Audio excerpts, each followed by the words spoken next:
Hello, everyone. Welcome to Unclipped. I'm your host, Imani Brown, aka the Spincess, and I'm so glad that you all are here. Guys, I'm having it rough out here. It's a struggle out here. If you haven't noticed, if you're trying to view this as a video, you will see that we only have a still image as the video. Again, because something's wrong with like my audio and video synchronization. So I record on a microphone, but when I record on my camera, it also has a microphone.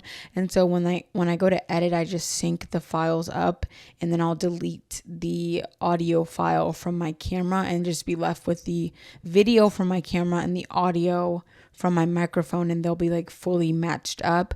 But something's happening in my editing program.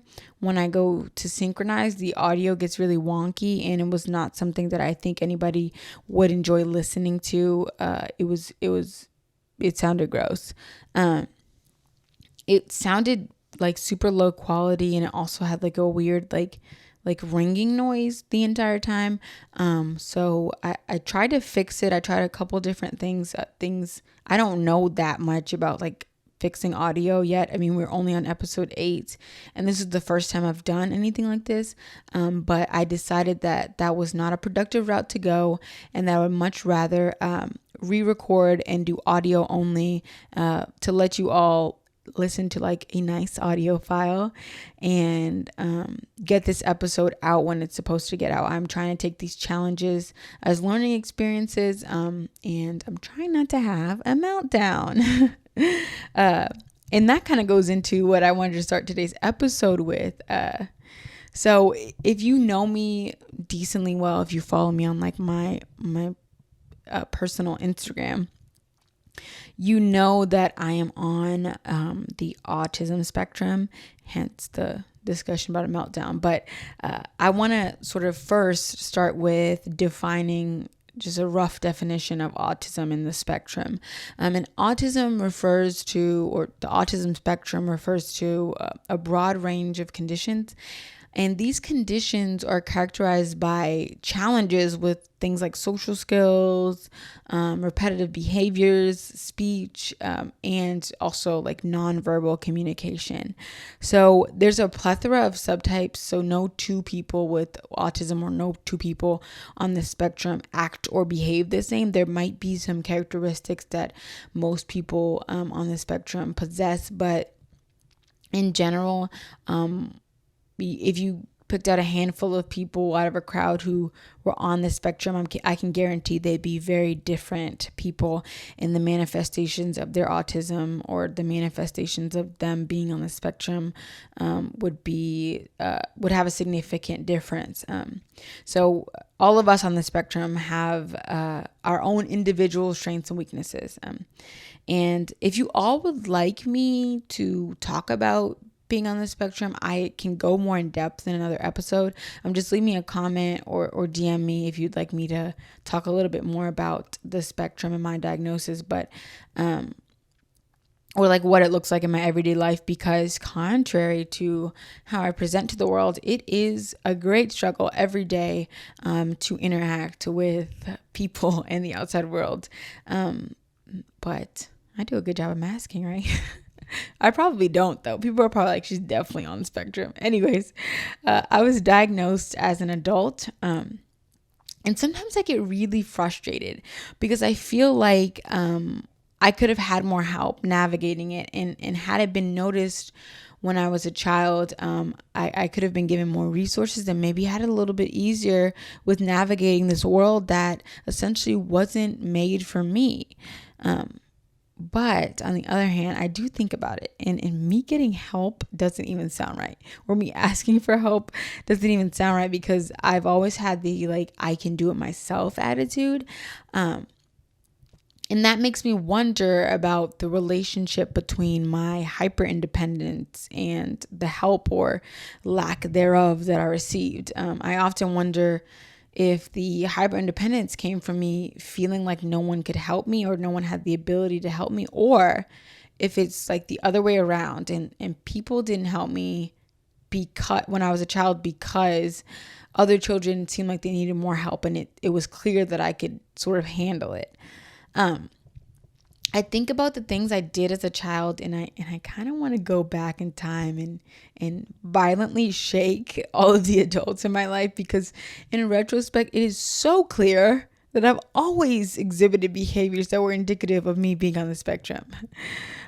Like I said, we can talk about this in depth in another episode, but one example that I want to bring up here, one example I can think of, it's really apparent. And I don't think the only way it would have been more obvious really was had I been holding a giant sign that said autistic on it. So when I was in preschool, I would opt out of playing with the other kids at recess, and instead I would request that the teacher or teacher's aide stay back with me and read. And so at the age of 4, I had already taught myself how to read.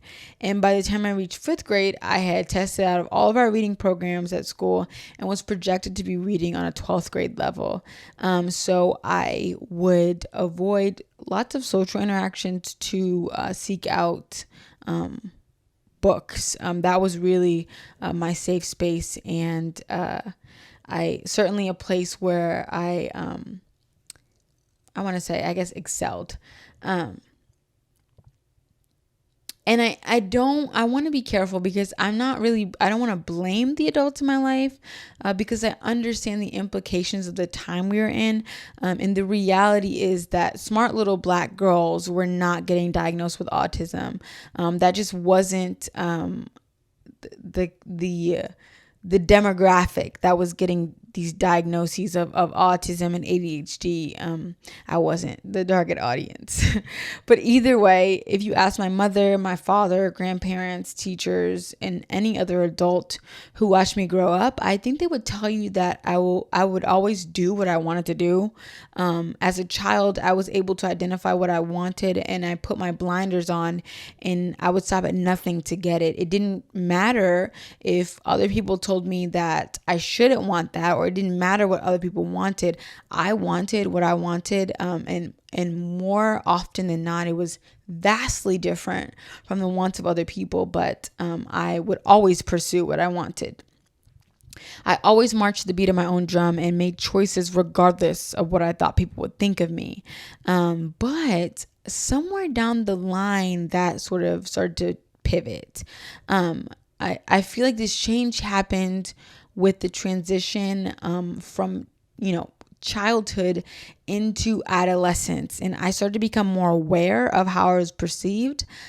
And I want to say, despite the autism, despite being on the spectrum, where many people might think that people on the spectrum are like hypo aware of others' perception of them, I'm actually hyper aware of how I come across to other people. And I think it's because when you're on the spectrum, you sort of had to intellectualize everything. And I've sort of intellectualized all my social interactions, and I have strategized. And I've learned the strategy. I've figured out what people want. And I figured out what is pleasant for other people to perceive. So I can really understand the intricacies of people's perception of me. And like I said, it really started in adolescence, and I started to be influenced by the opinions of others. And at some point, it seemed like my blinders had been removed. I still had the drive to accomplish the things that I wanted, but I was incredibly distracted and unconfident in my existence as a whole, and like how I was perceived socially.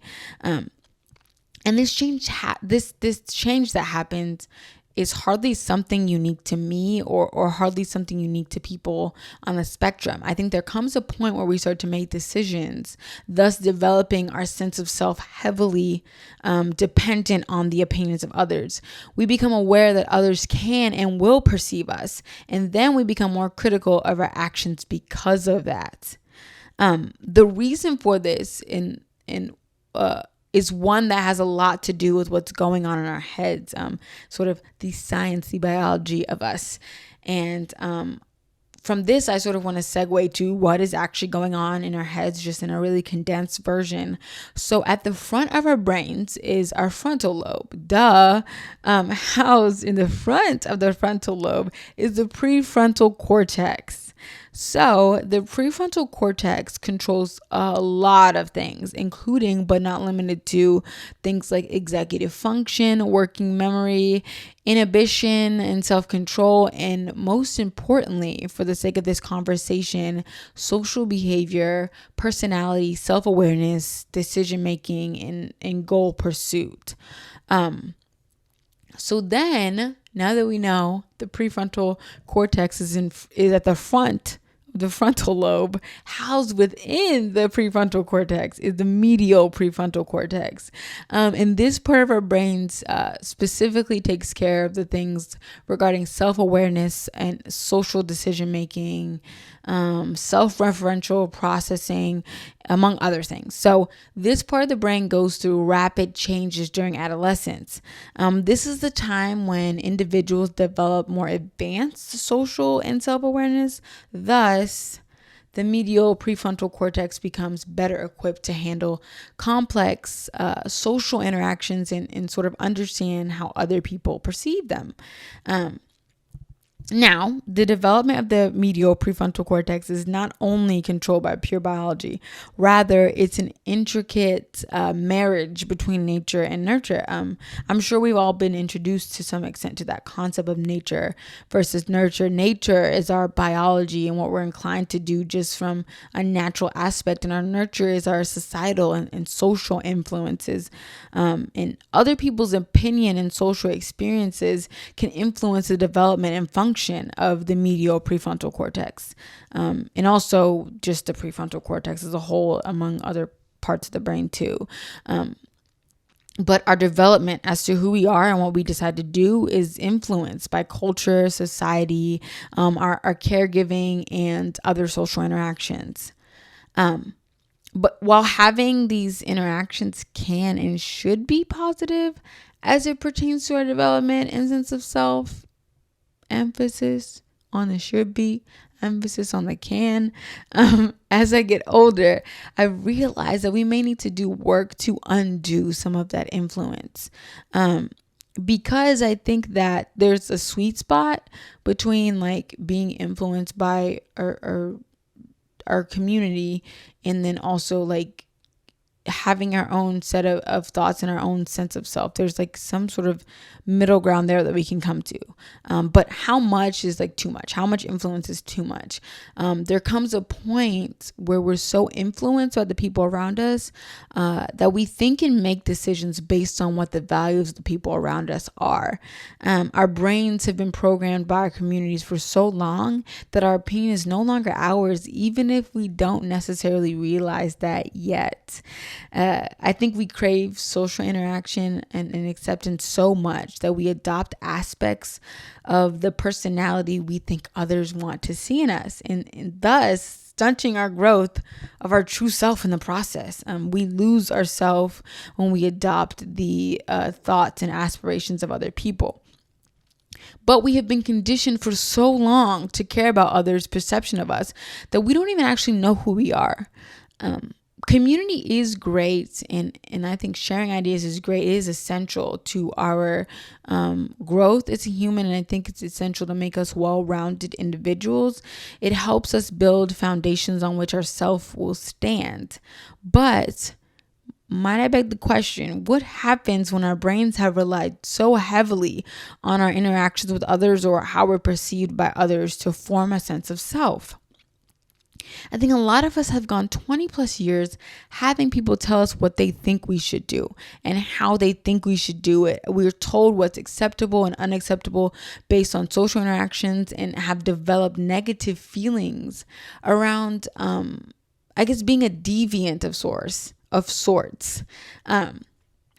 We may think we're doing what we want to do, but sometimes this may be what we were indoctrinated to do. Sometimes The thoughts we have aren't actually our own thoughts, but we've had them for so long, we've just automatically adopted them as our own thoughts. And sometimes we only want things because other people told us we wanted them. Since the influence of social interaction is so heavy, I think in order to figure out what we actually want again, we must do the work. That is the trend, it seems, in Unclipped. We got a lot of work to do, guys.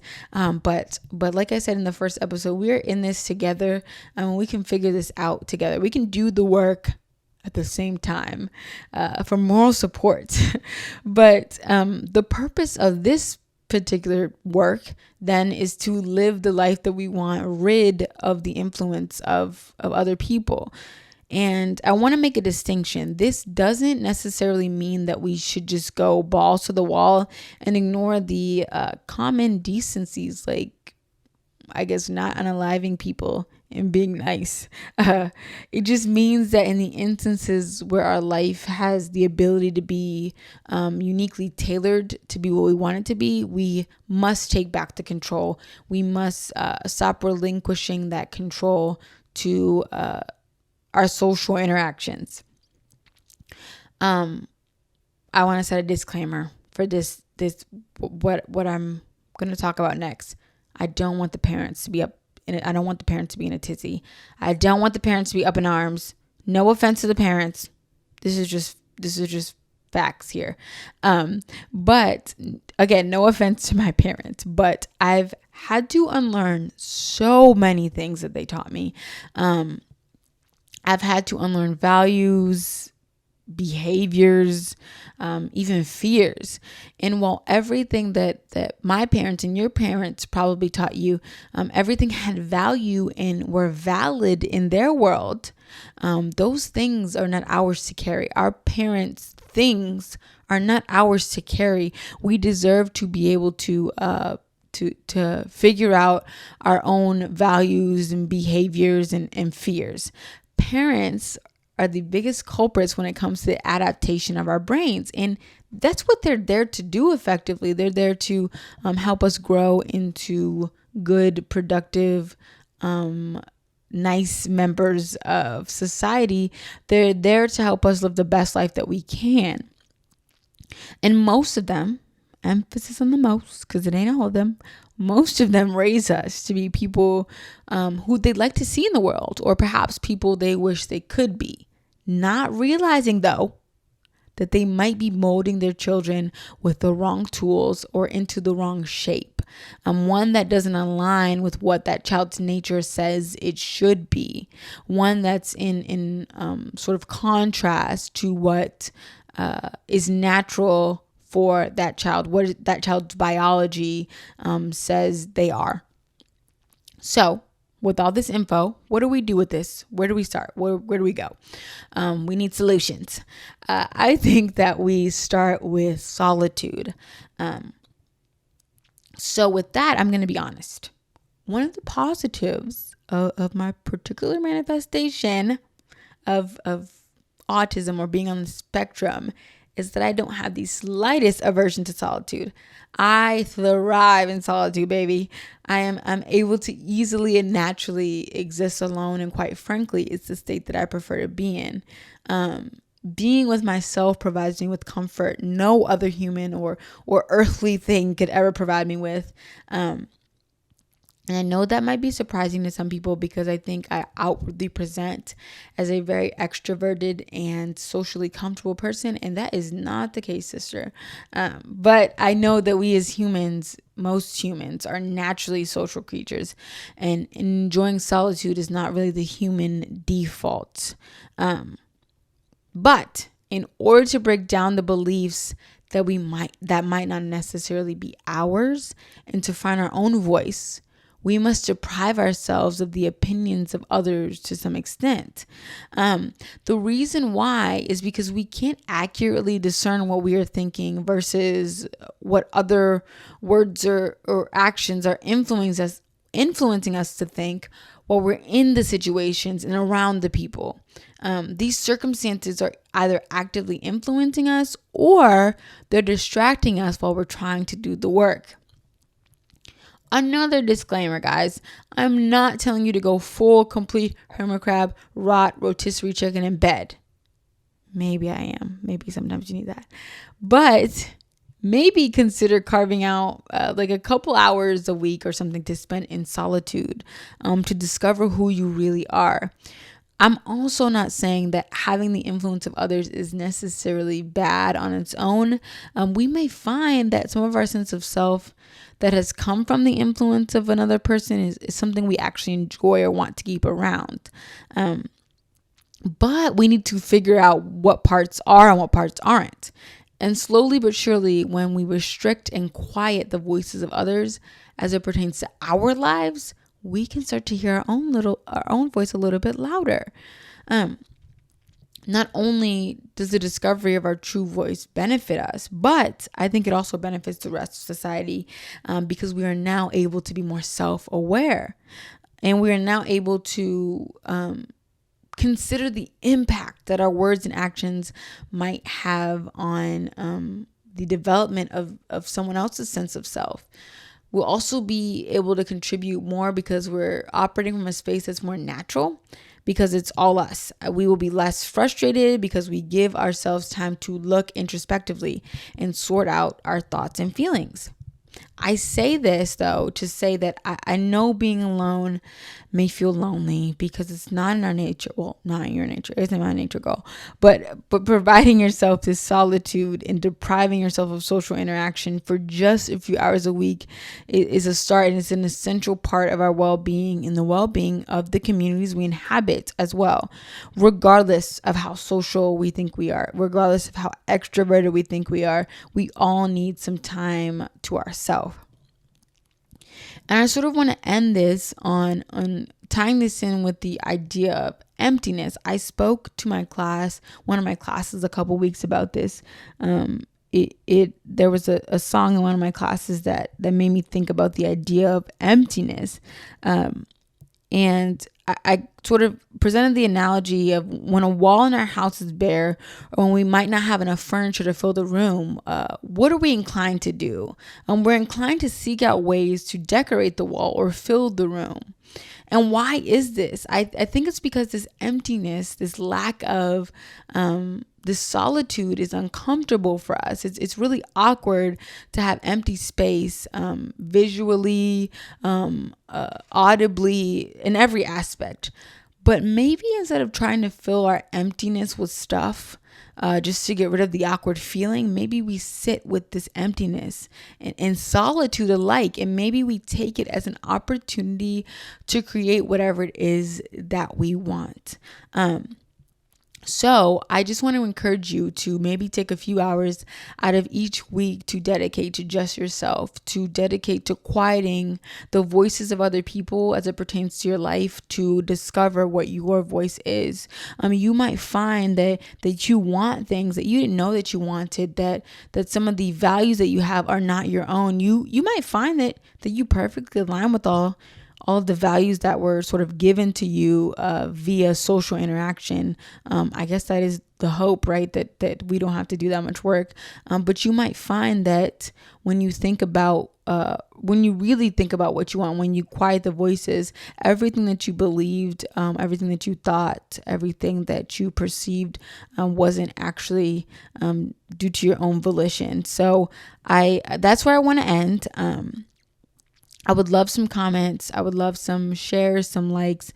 Let me know what you thought of this episode. And let me know if you plan on spending some extra time with yourself in figuring out your voice. So I will see you all in the next episode. Thank you so much for listening. Bye.